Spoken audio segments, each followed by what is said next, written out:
Olá, bem-vindos ao 180 Graus. O programa de hoje vai falar sobre Estado laico e religiosidade.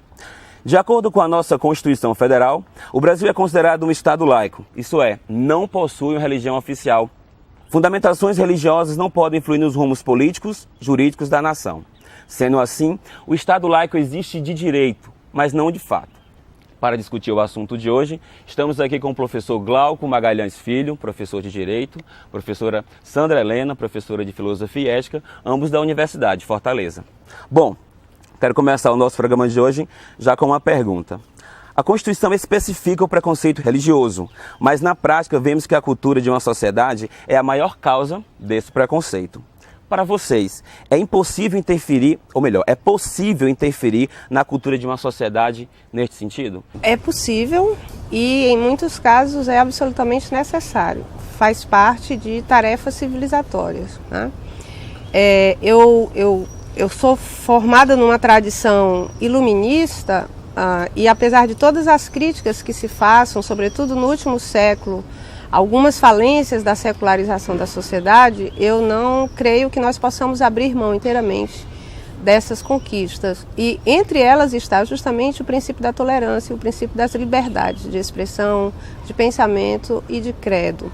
E realmente você tem razão, há alguns impasses, há algumas enormes dificuldades que levam algumas pessoas às vezes a dizer que isso é quase impossível, né? E às vezes a gente vê isso acontecendo muito frequentemente, mas é uma tarefa necessária. Nós não podemos abrir mão dessa tarefa.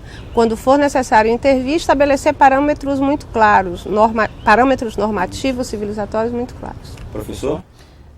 Acredito também que a Constituição proíbe toda forma de discriminação, inclusive a discriminação religiosa, de maneira que entre religiões deve haver respeito mútuo e também da parte dos religiosos com os não religiosos e vice-versa. Agora, ao mesmo tempo, acredito que aquele que é religioso, ele não precisa negar aquilo que lhe é mais essencial quando ele se manifesta na esfera pública. Obviamente que o argumento inteiramente religioso, numa sociedade que não adota um estado confessional, não vai surtir tanto efeito, mas ele deve não descaracterizar-se, porque há elementos até não religiosos pelos quais ele pode manter as suas convicções que estão coincidentes com a sua religião. Bom, eu vou pedir licença a vocês dois. Vamos ver agora uma matéria e saber o que a população pensa sobre esse assunto. Confira.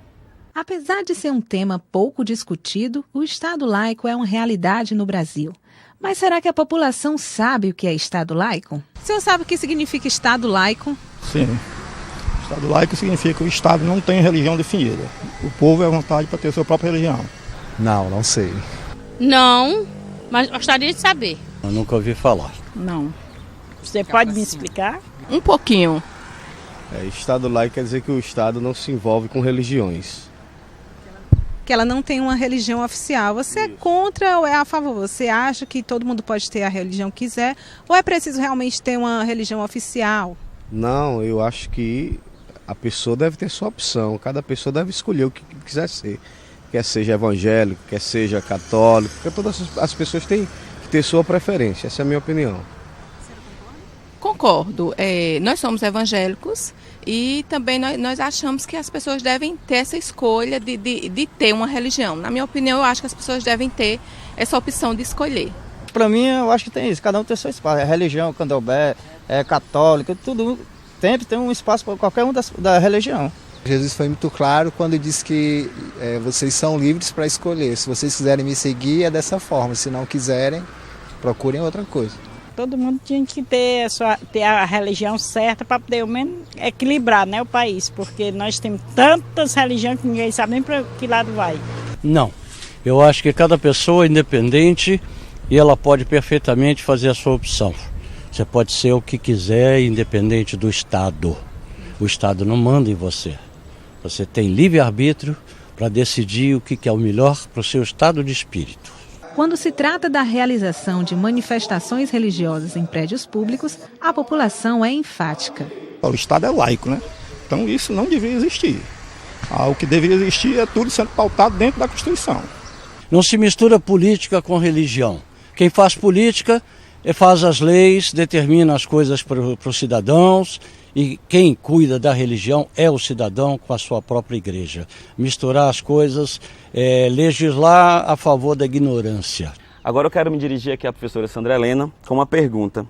Professora, se vivemos em um Estado laico, como explicar os feriados religiosos, os crucifixos em repartições públicas e a famosa frase, Deus seja louvado, nas cédulas? Bom, justamente porque, como você mesmo disse, esse processo histórico de laicização, digamos, da sociedade, de desligamento do poder político, do poder religioso, ele não se dá de uma vez por todas, quer dizer, ele não aparece como uma decisão legal ou constitucional e que, de repente, no outro dia passa a acontecer. Nenhum processo se dá nesse nível. No final de 2009, o governo lançou a terceira versão do Programa Nacional de Direitos Humanos, o PNDH3. Um dos pontos do programa tratava justamente dessas questões que você está levantando. E levantou imensa polêmica, porque o Brasil ainda se diz, todas as pesquisas mostram que a população brasileira se diz o país católico, o maior católico do mundo, não é? Então, realmente, há uma tradição, né, como não só a religiosidade fundamentalmente católica, cristã, mas há uma tradição que não se pode desconsiderar pura e simplesmente. Mas eu acredito, sim, que nós podemos avançar e, se quisermos levar realmente a sério a tolerância religiosa e a igualdade isonômica entre as religiões, de fato nós não deveríamos ter símbolos de uma religião específica adornando instituições públicas de Estado. E também não a apropriação de espaços urbanos públicos por uma ou outra religião qualquer. A religião é uma esfera da esfera privada e pessoal. E isso, é claro, não significa que a pessoa não possa ser ao mesmo tempo, como de fato é, religiosa, ou seja, professando um credo específico, e participante da vida pública, política do Estado. Professor, aqui em Fortaleza nós temos uma praça, em frente à Igreja 13 de Maio, que temos uma santa, né? Queria que você comentasse como se dá, como se permite, como é feito isso, já que, segundo a professora, né, é um espaço público. Eu compartilho de uma posição semelhante à professora Sandra Helena, mas eu faço só algumas observações. Para mim seria muito fácil me opor à exibição da estátua, até porque eu não sou católico. Mas em relação aos símbolos religiosos, eu acredito também que no Estado laico não se deveria prestigiar símbolo de nenhuma das religiões. No entanto, eu me mostro muito temeroso ao movimento que combate esses símbolos hoje, porque eu não sei até onde os que empreendem esforços nesse sentido querem chegar.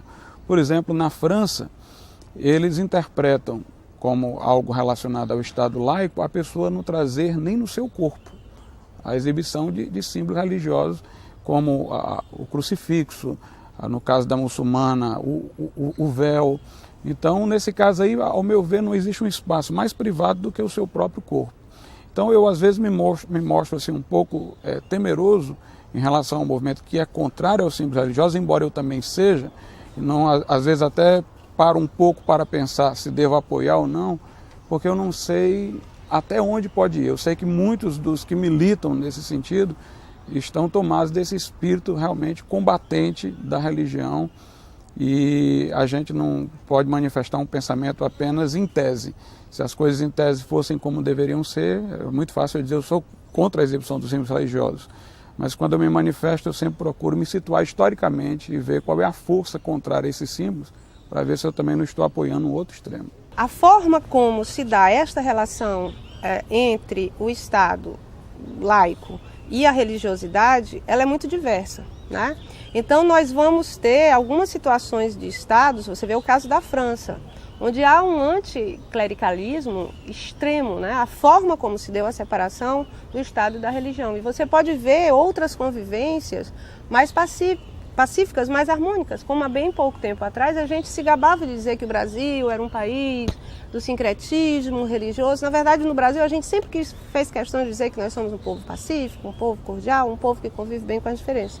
Só que na medida mesma, isso é interessante, em que o país se desenvolve nessa direção burguesa mesmo, né? Tentando estabelecer alguns signos disso, essas questões elas vão aparecer. E de fato nós não temos garantias de como é que a disputa se dá e onde ela poderia chegar. Quer dizer, mas eu creio que assim mesmo, sem o espírito de um anticlericalismo militante radical, né? Quer dizer, xiita ao avesso, nós devemos sim combater o privilégio de uma religião sobre as outras. Okay.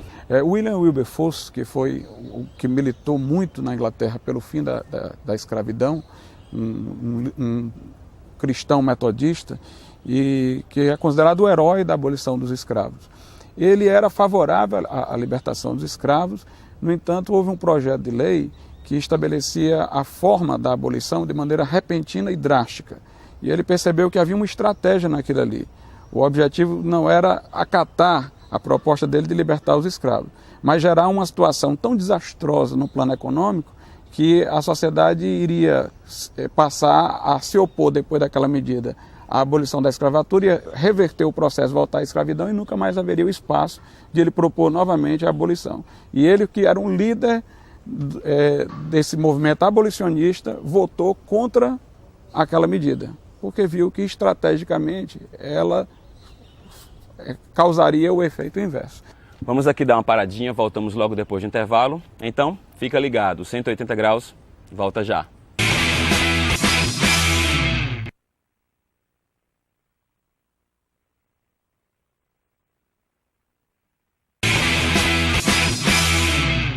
Estamos de volta com o programa Unifor 180 graus, discutindo hoje Estado laico e religiosidade. E agora eu me dirijo ao professor Glauco. Professor, no artigo 19 da Constituição Federal, diz que é vetada à União, aos Estados, ao Distrito Federal e aos municípios estabelecer cultos religiosos ou igrejas. Mas estas casas abrem os trabalhos invocando a proteção de Deus. Essa prática não está indo de encontro ao que diz a nossa Constituição? Bem, a Constituição invoca também a proteção de Deus na sua parte preambular.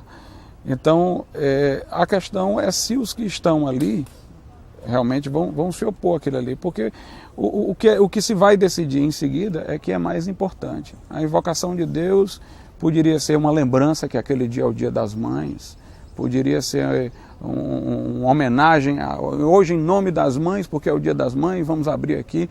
Então, para mim, essa mera expressão, que não significa necessariamente que haja um culto, indica apenas a fé da parte daquele que inicia a reunião e traz uma consideração que para si é inspirativa. O importante é o que vai ser decidido.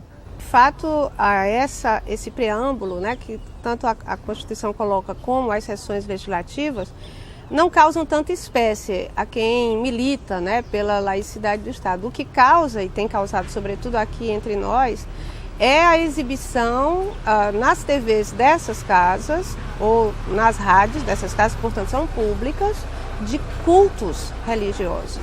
E mais do que isso, evidentemente também a existência de cultos religiosos dentro dessas casas. Evidentemente que não na hora das sessões, mas enfim. Isso parece ser algo que nós precisamos discutir mesmo, com clareza, né? Eu penso mesmo que invocar a proteção de Deus, ou Deus seja louvado, quer dizer, eu creio que a gente pode pensar uma forma de espiritualidade que abranja também aqueles que se dizem não crentes ou ateus. Só assim a gente pode pensar verdadeiramente no Estado laico e Estado de Direito. Agora, quando nós privilegiamos um culto específico de uma religião, mesmo ela sendo a religião majoritária, aí verdadeiramente me parece que há um grave problema de intromissão de uma esfera na outra. A nossa equipe aqui do 180 graus foi até a Câmara de Vereadores aqui de Fortaleza saber o que os nossos parlamentares têm a dizer sobre esse assunto. Confira. Como o senhor vê a interferência das crenças religiosas no Estado? Olha, aliás, esse debate em torno do Estado laico rende um bom debate, né? Porque muitas vezes tem aquele ditado que religião, futebol, alguns temas não se discute. Mas do ponto de vista do desenho institucional da sociedade, isso não se trata de discutir. Esse desenho precisa ser respeitado. Nosso país é culturalmente um país de paz.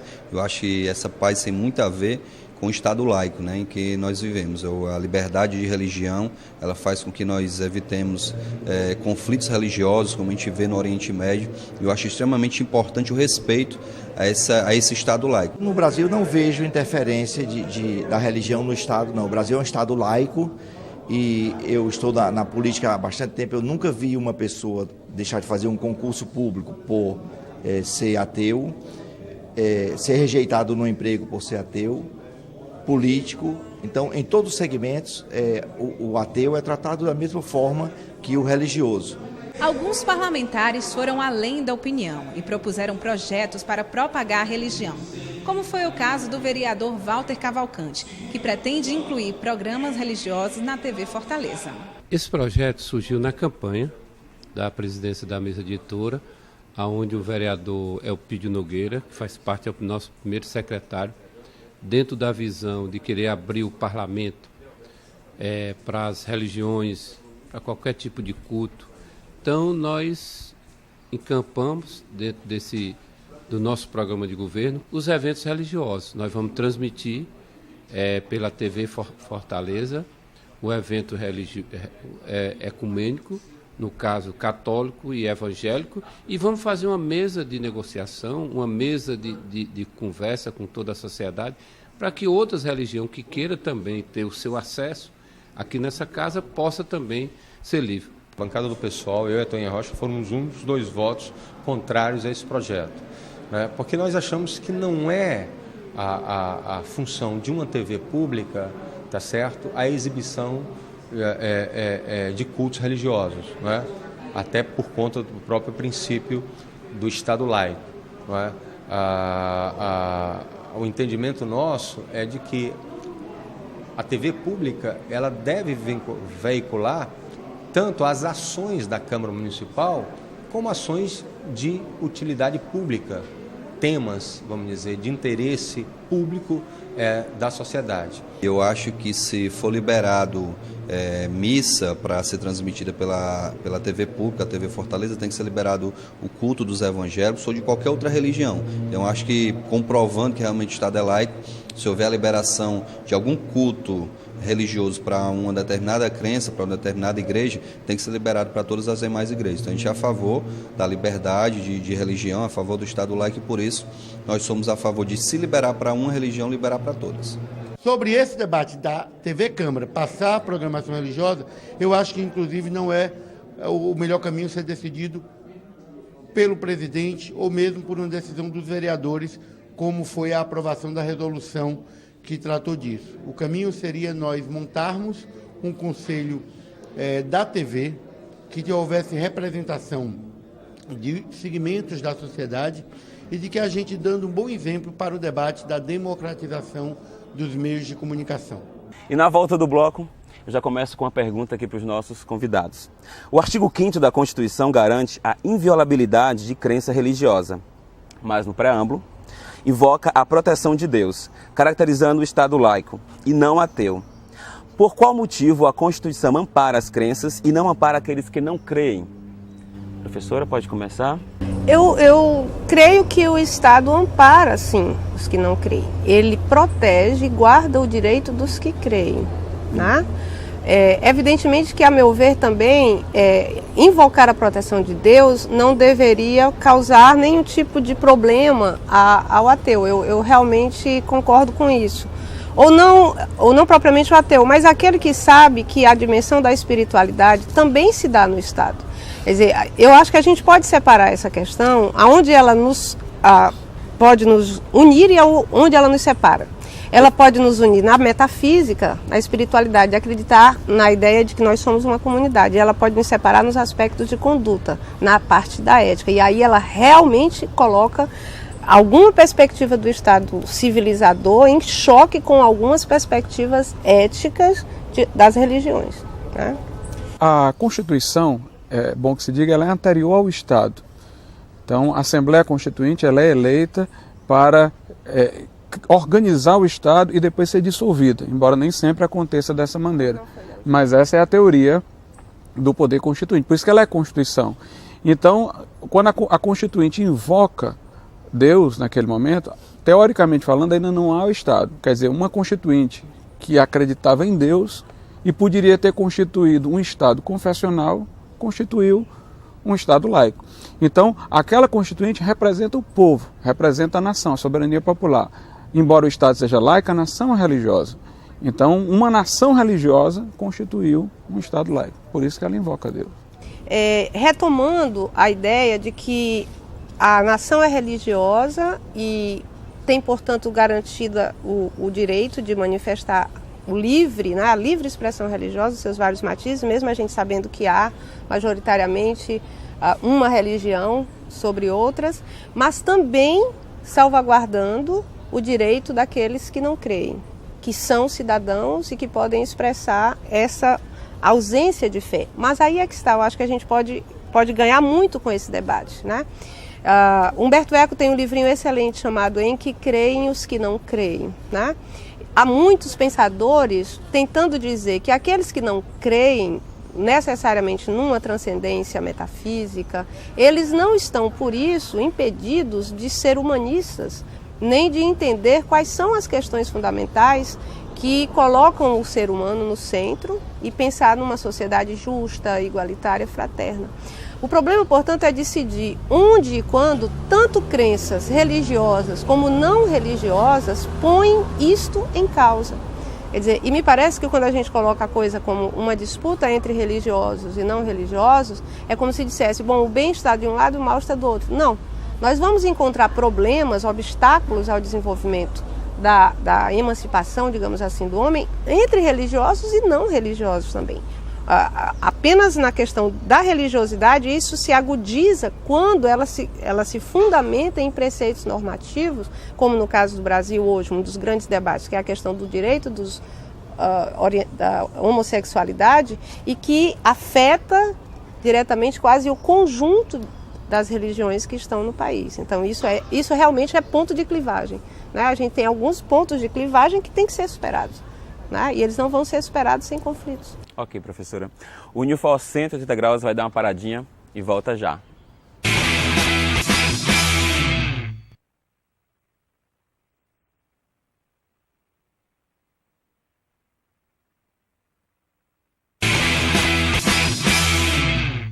E de volta aqui para o nosso terceiro e último bloco, eu já começo com uma pergunta para os nossos convidados.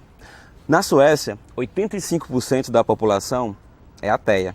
E há uma maior interferência das pessoas na política, além de ser um dos países de mais destaque economicamente na Europa. Há alguma relação de religiosidade das pessoas de um país e o seu desenvolvimento econômico e social?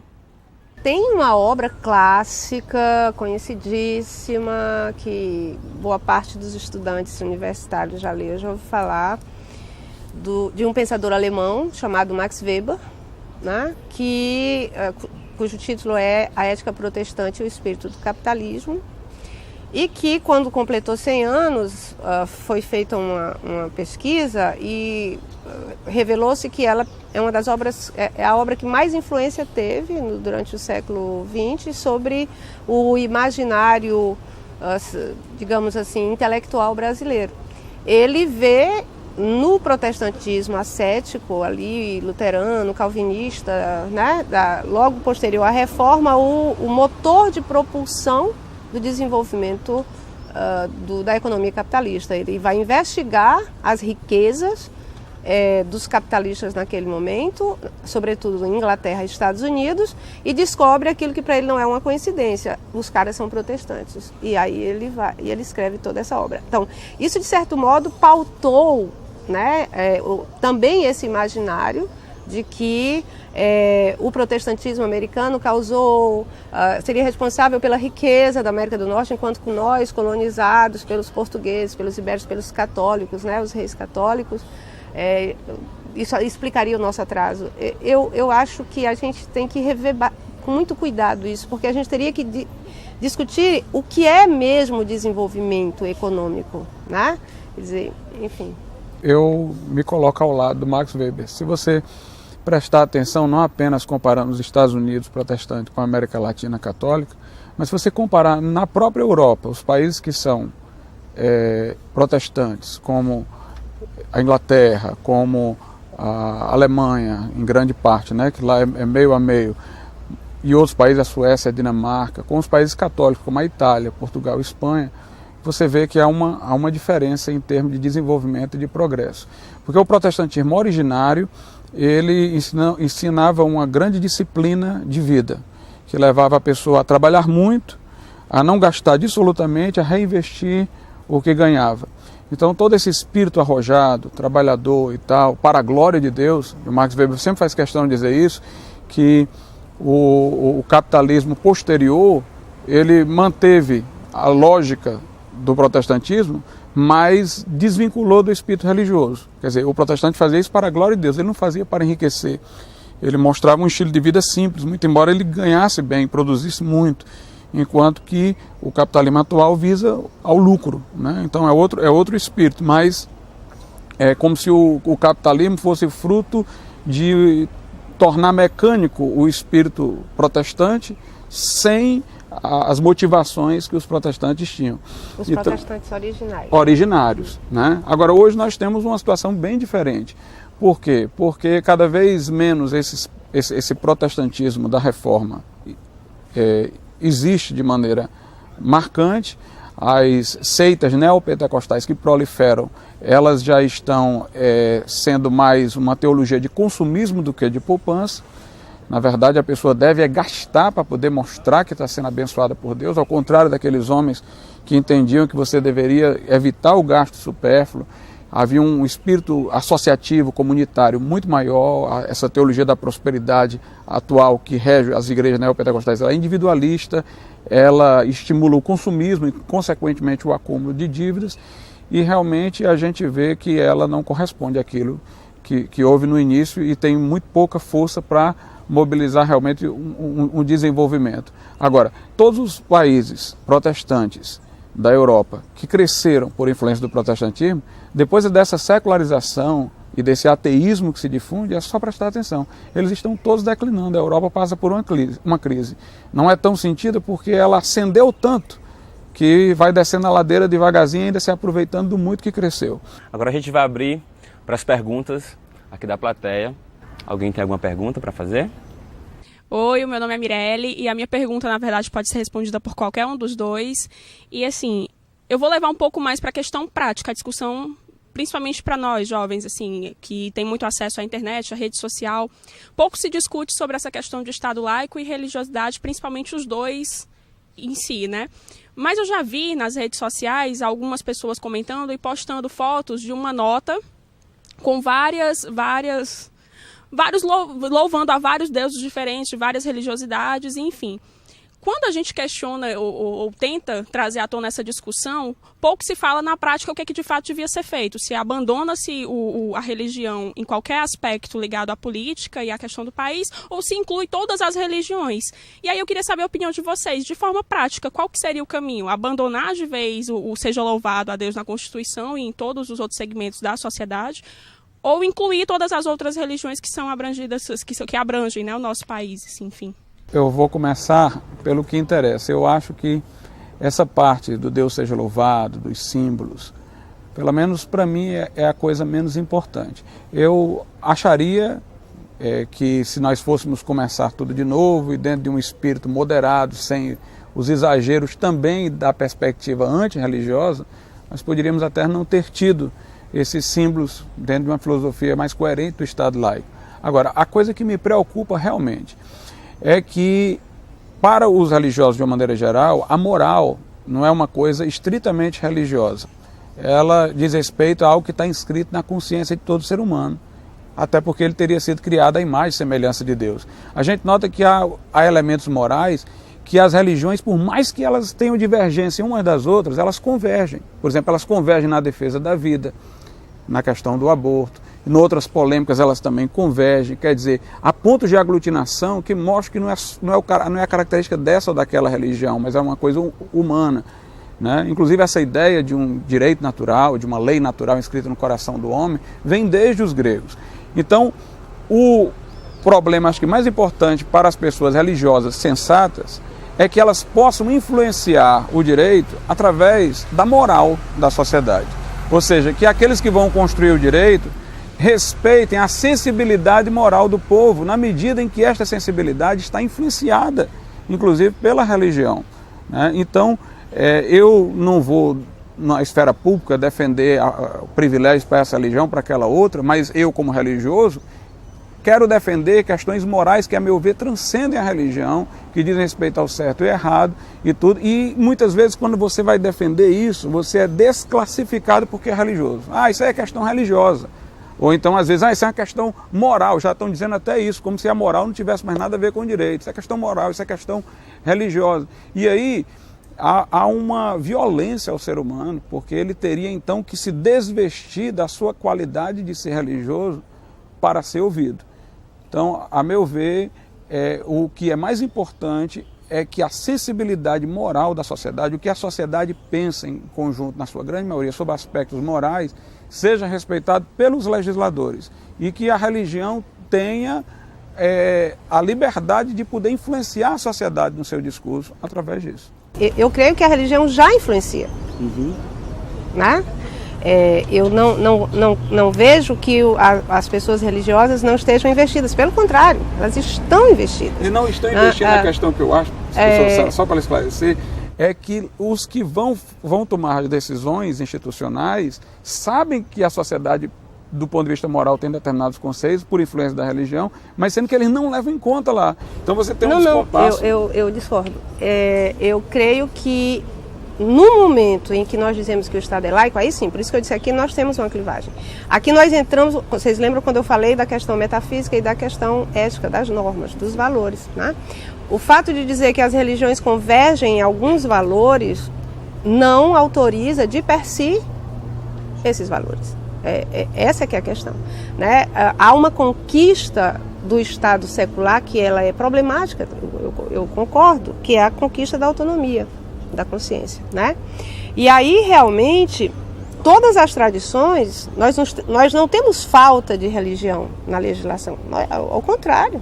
Quer dizer, nós estamos ainda tentando garantir algumas conquistas mínimas de direito que são garantidas, se a gente fosse pensar num direito fundamental humano, e que por conta mesmo dessa homogeneia moral das religiões não se consegue. Agora, o debate público, ele deve levar em conta os aspectos religiosos, mas eu não posso, como se costuma fazer no debate, dizer que no limite da argumentação, como eu já cheguei a ouvir, quando a pessoa já não tem o que dizer, ela dizer, mas isso vai contra a lei de Deus. Bom, aí nós temos um problema, né? Porque num primeiro momento, o Deus seja louvado sobre a proteção de Deus, ele é apenas uma chancela de uma prática social. Mas na hora que a pessoa coloca contra, argumentativamente, que aquilo que se está discutindo, seja aborto, células-tronco, pesquisas de célula embrionária,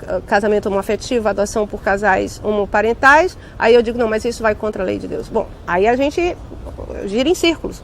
O que eu estou dizendo é que os religiosos sustentam que há princípios morais escritos na consciência de todo homem, mesmo quando ele não é religioso, mesmo quando ele não acredita em Deus. E que eu possa argumentar nesse nível. Mas quando um religioso fala de qualquer questão moral, ainda que o argumento dele não seja estritamente religioso, ele fica sob suspeição, porque a pessoa é religiosa, né? Ele é religioso, a pessoa é religiosa. Quer dizer, eu posso argumentar, por exemplo, contra a união homossexual, dizendo que não tenho nada contra existir formas de uma união homossexual acontecer e salvaguardar patrimônio comum. Mas a razão de existir a família foi a identificação do pai. Supondo um estado de promiscuidade originário, todo mundo sabia quem era a mãe de qualquer pessoa que nascesse, mas não sabia quem era o pai. Então, para saber quem era o responsável pela educação daquela criança, para saber de quem aquela criança iria herdar, surgiu o conceito de casamento e de família. Então, é um conceito ligado à paternidade, portanto, é uma relação heterossexual. Então, esse conceito de família é um conceito que vem desde tempos imemoriais. Os gregos tinham muita homossexualidade, não tinham resistência à ideia de homossexualidade, mas o casamento deles era entre homem e mulher, a ideia de casamento. Então, nós somos novos gregos. Pois é, mas eu posso argumentar o seguinte, eu quero o conceito de família condizente com as bases antropológicas pela qual ele nasceu, um conceito de família que é reconhecido pela maior parte da população, que as estatísticas mostram que as pessoas ainda querem o casamento heterossexual, e eu posso criar fórmulas para não dizer que há qualquer discriminação. Eu posso criar outras fórmulas, inclusive no direito obrigacional, fora do direito de família, pela qual duas pessoas possam se unir do mesmo sexo e salvaguardar um patrimônio comum. Bom, o assunto é muito pertinente. Quero agradecer ao professor Glauco, professora Sandra Helena, e a você aí de casa, a nossa plateia que esteve presente conosco, e dizer que o programa volta na próxima semana. Obrigado pela sua companhia. E se você deseja ver algum assunto discutido aqui no 180 Graus, é só ligar para a nossa produção, o 3477-3422. Mais uma vez, obrigado a todos e até o nosso próximo encontro. Tchau, pessoal. Oi. Obrigado. Ai, Glauco, obrigada, adorei.